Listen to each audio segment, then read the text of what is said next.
طالبان کے جو علماء ہیں یا جو آپ کی قیادت ہے وہ کیا موسیقی اور میوزک کو مطلق حرام سمجھتی ہے؟ موږ په دې کې خو چوکاټ د علماو د نظر خبره نه ده، دا د اسلام د اصولو خبره ده او د امام ابو حنیفه رحمه الله علیه د مذهب خبره. څه مذهب کې فیصله شوی مجتهدین اوس موږ مجتهدین نه یو نوې اجتهاد وکړو په دې مورد.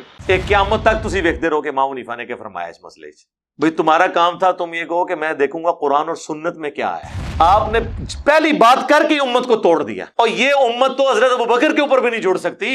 شیعہ کا ان سے اختلاف ہے. جب حضرت ابوبکر پہ امت نہیں جوڑ سکتی ہے تو آپ امام حنیفہ پہ کیسے امت کو جوڑیں گے؟ آپ کو رسول اللہ کی بات کرنی چاہیے صلی اللہ علیہ وآلہ وسلم. اور یہ یاد رکھیے گا، اگر کسی مسئلے کو نبی علیہ السلام نے ان اٹینڈڈ چھوڑا ہے اور بعد میں کسی امام نے اس معاملے میں رائے دی ہے تو وہ رائے سے زیادہ کچھ بھی نہیں ہے، وہ دین نہیں ہے. ہم اس کے مخالف بھی رائے آپ کو دکھا دیں گے. اور بخاری مسلم دونوں میں حدیث ہے سب سے بہتر زمانہ میرا، پھر صحابہ کا، پھر تابعین، پھر تبع تابعین. اس کے بعد جھوٹے لوگ پیدا ہوں گے، امانت میں خیانت کریں گے اور موٹاپے کو پسند کریں گے. تو پیٹ کا بڑا ہونا خلاف سنت ہے. کیڑا مولوی ہے جڑا چٹے کپڑے پاندا ہے اور دا ٹھڈ نہیں وڈیا ہویا؟ حضرت عیسیٰ ابن مریم انفی نہیں ہوں گے، یہ نبی اسلام نے بتایا. آپ کہیں گے کہ حدیث میں تو لکھا ہی نہیں ہوا. جی لکھا ہوا ہے مسلم شریف میں کہ وہ تمہیں اللہ کی کتاب اور اس کے نبی کی سنت کے مطابق چلائیں گے. تو اس کے اندر لکھا ہوا ہے کہ وہ انفی نہیں ہوں گے. اور یہ شیخ احمد سرندی نے لکھا ہے کہ ہمارے بزرگوں نے کشف کے ذریعے دیکھا ہے کہ وہ جب اتریں گے فقہ حنفی کے مطابق عمل کریں گے، لیکن اصل میں نا وہ حنفی نہیں ہوں گے، ان کا اجتہاد امام حنیفہ سے مل جائے گا. اور آگے لکھا ہے کہ بالفرض اگر اس امت میں کوئی نبی ہوتا تو فقہ حنفی کے مطابق عمل کرتا. یہ بھی لکھا ہے نال، فقہ حنفی میں سے ہوتا. تبلیغی جماعت والے بڑے بڑے بزرگوں سے بڑے مجمع میں یہ بات سنی ہے. وہ کہتے ہیں جی عطا اللہ شاہ بخاری صاحب فرماتے تھے کہ اگر اس امت میں کوئی نبی ہوتا تو یوسف کاندلوی صاحب ہوتے. جی الیاس کاندلوی کا جو بیٹا تھا نا وہ تبلیغی جماعت کا دوسرا امیر. اگر شیخ احمد سرندی کو یہ حق حاصل ہے کہ وہ یہ کہیں کہ اگر کوئی پیغمبر ہوتا تو فقہ حنفی سے ہوتا، تو اس کے بعد والا ایک حنفی اپنے ایک حنفی عالم کے بارے میں کہہ دے کہ شیخ احمد سرندی نے تو نام نہیں بتایا تھا، میں ایک سٹیپ اور آپ کو طے کرواتا ہوں، وہ یوسف کاندلوی صاحب تھے. انہوں کوئی حق حاصل نہیں ہے. بالکل ٹھیک فرمایا. ہاں فقہ حنفی کی روح سے صحیح فرمایا، بزرگوں کے حساب سے نہیں، نہ امام حنیفہ کے حساب سے. اس پورے معاملے میں امام حنیفہ کا کوئی لینا دینا نہیں ہے، ان کی طرف جھوٹ منسوب کیے میں.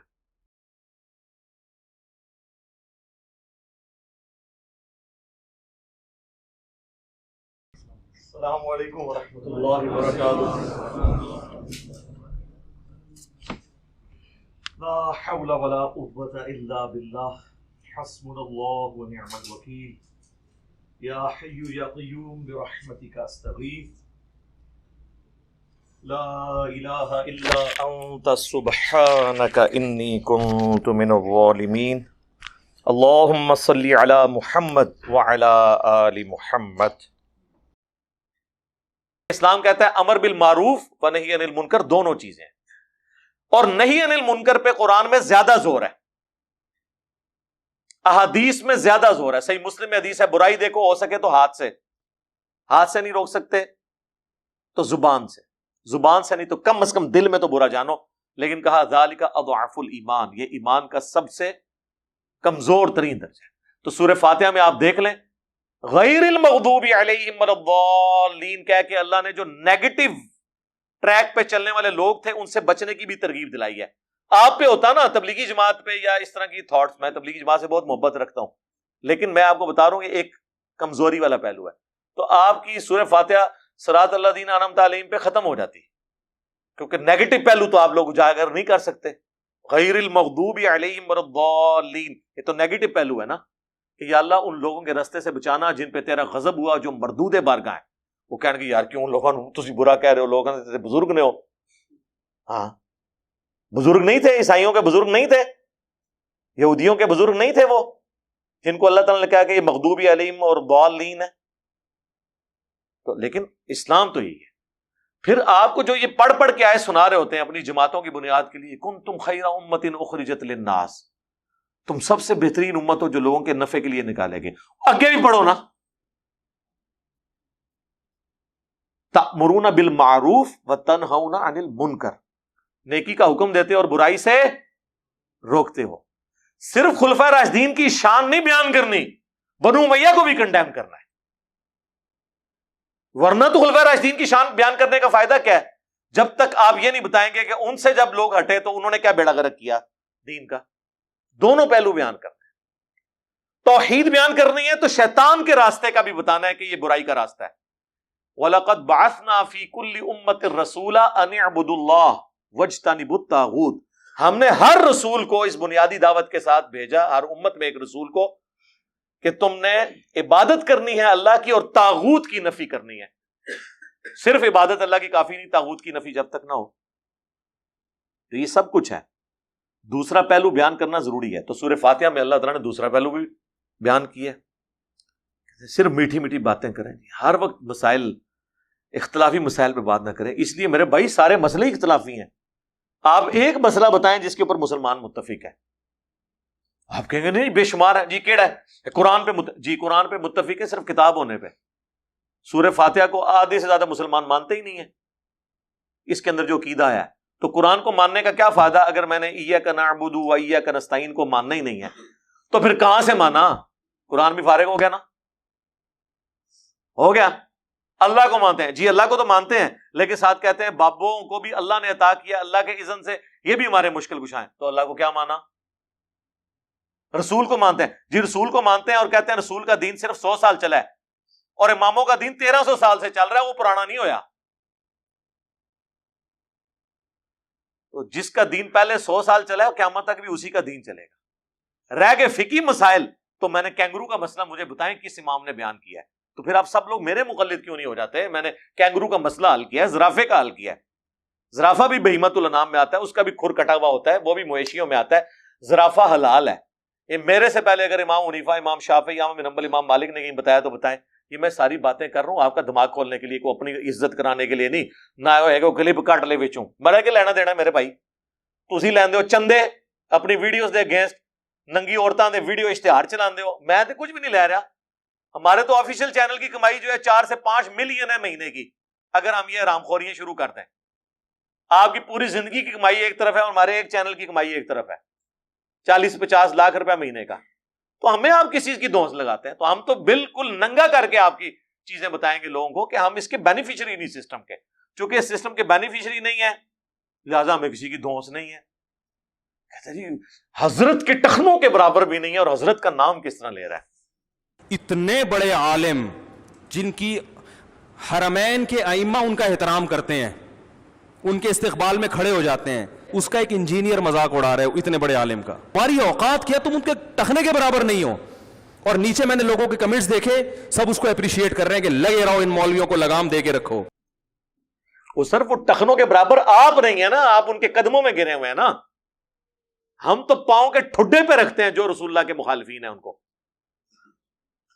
ہمیں کے لیے کیا عزت ہے، چاہے وہ پرانا ہے چاہے آج کا ہے، ہمارے لیے تو برابر ہے. بخاری مسلم کی حدیث ہے کہ اس نے ایمان کی حلاوت چکھ لی جو اللہ اور اس کے رسول کو پوری کائنات میں سب سے بڑھ کر محبوب رکھے، اور اس کی دشمنی اور دوستی کا معیار اللہ کی ذات ہو، اور کفر کی طرف لوٹایا جانا اس کے لیے اتنا مشکل ہو جائے جتنا زندہ آگ میں جلنا. تو میرے بھائی ہمارے لیے تو یہ ہمارے ایمان کا مسئلہ ہے. تو آپ لوگوں نے اپنے بزرگوں کے بارے میں کلیم کیا جی وہ جو حضور علیہ السلام بلکہ ایسے ایسے لطیفے بنائے ہوئے ہیں، بیٹھ کے سنا رہے ہوتے ہیں خود ساختہ. وہ جی ایک انگریز ملا، اس نے کہا شکر الحمدللہ آپ کے پاس امام حنیفہ تھے، ورنہ تو آپ کے نبی کا دین ضائع ہو جاتا. کاش عیسائیوں میں بھی کوئی امام حنیفہ پیدا ہوا ہوتا تو آج عیسائیت تو محفوظ ہوتی. یہ کفری عقیدہ ہے. اللہ تعالیٰ نے دین کو محفوظ کیا ہے، خود کسی کا محتاج نہیں ہے دین. اور تقلید تو آپ کرتے ہیں فقہی مسائل میں، وہ بھی چند ایک مسائل کے اندر. اصل مسائل تو قرآن و سنت کے عقائد ہیں، اصول کے مسئلے ہیں، ان میں سے بھی اکثر اجماع امت سے ثابت ہیں. اجتہاد تک تو بات جاتی ہی نہیں ہے، لیکن انہوں نے باتیں کہاں سے کہاں بنائیں گے. وہ مجھے رات کو میں وہ نا طالبان کے جو ترجمان ہیں نا، کیا نام ہے وہ، ذبیح اللہ مجاہد صاحب، اب ان سے سلیم صافی صاحب نے نا انٹرویو کیا ہے. حالانکہ وہ اردو بول سکتے ہیں لیکن ریلیکٹنٹ ہوتے ہیں تھوڑے سے بولنے میں، سمجھ ان کو ساری آتی ہے. اب وہ سلیم صافی صاحب ان سے سوال کر رہے ہیں اردو میں اور وہ جواب دے رہے ہیں پشتو میں. نیچے اس کا نا ترجمہ چل رہا تھا. سلیم صافی صاحب کو تو پشتو آتی ہے تو وہ پھر اس لیے وہ کمفرٹیبل تھے ان سے کاؤنٹر کوشچن کرنے کے اوپر. اور جب وہ کوشچن کرتے تھے تو اس کو بھی اردو آتی ہے، اس کو بھی سمجھ آ رہا ہے مجھ سے سوال کیا کر رہے ہیں. تو میوزک کے اوپر سوال ہوا نا، تو اب اس نے پورے اس یعنی اپنے پروگرام میں کوئی قرآن حدیث نہیں بیان کیا. وہ کہتا ہے جی آپ کو پتہ ہے ہم دیکھیں گے امام حنیفہ نے کیا فرمایا اس مسئلے میں. طالبان کے جو علماء ہیں یا جو آپ کی قیادت ہے وہ کیا موسیقی اور میوزک کو مطلق حرام سمجھتی ہے؟ موږ په دې کې خو چوکاټ د علماو د نظر خبره نه ده دا د اسلام د اصولو خبره ده او د امام ابو حنیفه رحمه الله علیه د مذهب خبره. څه مذهب کې فیصله شوی مجتهدین اوس موږ مجتهدین نه یو نوې اجتهاد وکړو په دې مورد. ایک قیامت تک تسی ویکھتے رہو کہ امام حنیفہ نے کیا فرمایا اس مسئلے سے. بھئی تمہارا کام تھا تم یہ کہو کہ میں دیکھوں گا قرآن اور سنت میں کیا ہے.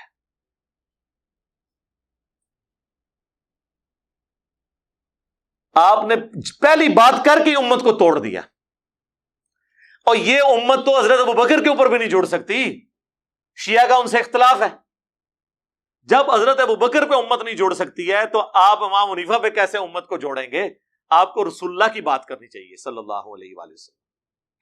اور نبی علیہ السلام کوئی ان اٹینڈڈ مسئلہ چھوڑ کے نہیں گئے. اور یہ یاد رکھیے گا اگر کسی مسئلے کو نبی علیہ السلام نے ان اٹینڈڈ چھوڑا ہے اور بعد میں کسی امام نے اس معاملے میں رائے دی ہے تو وہ رائے سے زیادہ کچھ بھی نہیں ہے, وہ دین نہیں ہے. ہم اس کے مخالف بھی رائے آپ کو دکھا دیں گے. دین وہ ہوگا جو کتاب و سنت سے اجماع امت سے ثابت ہوگا. اجتہادی اختلافی جو مسائل ہیں وہ ہر شخص کی اپنی رائے ہے, وہ کوئی رکھ سکتا ہے. وہ آپ امام حنیفہ کی رائے لے کے آئیں گے تو ہم آپ کو بتائیں گے پھر المصنف ابن ابی شیبہ جو حدیث کی کتاب ہے, امام بخاری اور امام مسلم کے استاد ہیں, اور امام مسلم نے 1500 حدیثیں صحیح مسلم میں امام ابن ابی شیبہ سے لی ہیں. 20% آف صحیح مسلم انہوں نے المصنف ابن ابی شیبہ کا آخری چیپٹر ہی باندھا ہے کتاب الرد علی ابی حنیفہ. یہ چیپٹر رد ہے امام حنیفہ کے ان مسائل پر جس میں انہوں نے رسول اللہ کی مخالفت کی ہے. کہ گاڑا قسم کا چیپٹر ہے اور چھاپیا دو بندی نے ہویا ہے پوری المصنف ابن ابی شیبہ. پھر آپ جب رائے پہ جائیں گے تو پھر تو میرے بھائی کوئی نہیں بچے گا. لیکن وہی بات ہے, تعلیمات ہیں, ایک بزرگوں نے پڑھا دیا, اس کے مطابق چلتے جا رہے ہیں, ہم لوگ بھی خوش ہو رہے ہیں, دین آ گیا.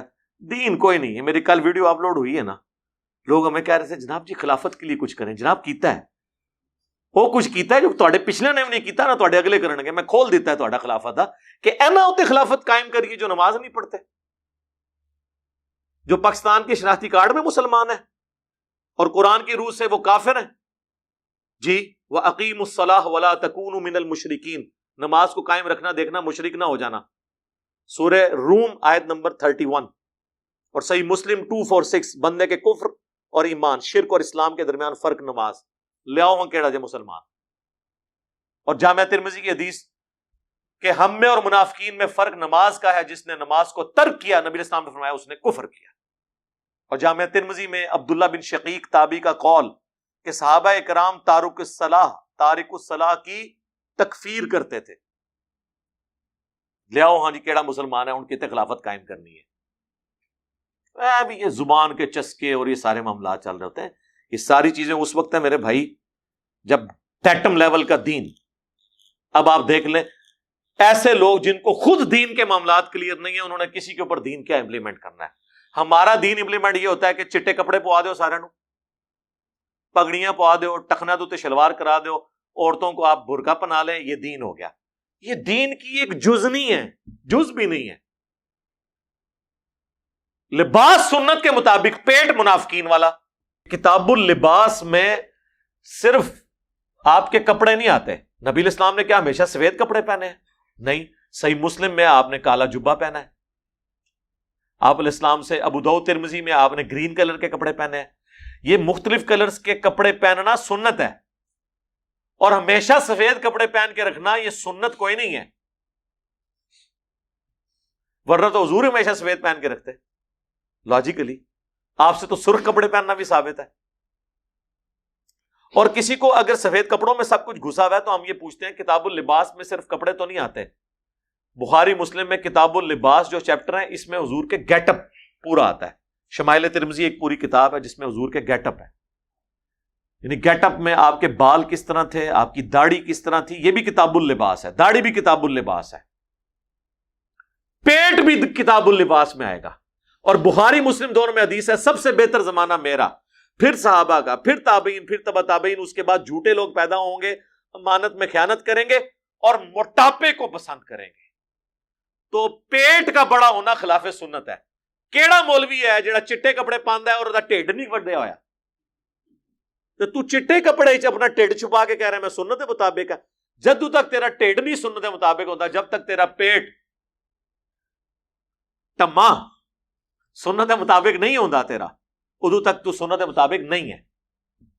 اتنے موٹے موٹے کرتے پہنے ہوتے ہیں، وہ جو بڑا سیٹر جو صوفہ ہے اس کے اندر بھی ایک طرف گوشت کا لوتھڑا ادھر لٹک رہا ہوتا ہے، ایک طرف ادھر لٹک رہا ہوتا ہے، اور سفید کپڑے کے اندر اور سنت میں سب کچھ چھپایا ہوا ہے جی، اوپر پگڑی پہن کے جی واہ سنت پگڑی اور کپڑے اس وقت ہوں گے جب تیرا پیٹ بھی سنت کے مطابق ہوگا. ورنہ آپ کہیں کہ ہمارے علماء سنت کے مطابق لباس پہنتے ہیں سوائے پیٹ کے، پیٹ ان کا جو ہے نا وہ توندے ان کی جو ہوتے ہیں منافقین اور کافروں والی ہوتی ہیں جی.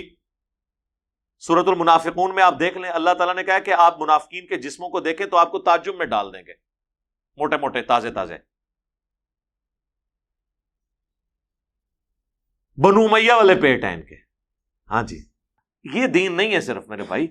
سب سے پہلے آپ کا بیسک تطہیر ہو، آپ کو پتا ہو دین کس چیز کا نام ہے، کن عقائد و نظریات کا نام ہے، پھر آگے معاملات چلیں گے. چند ایک رسومات کا نام دین رکھ دینا، یہ دین اس طریقے سے نہیں ہوتا.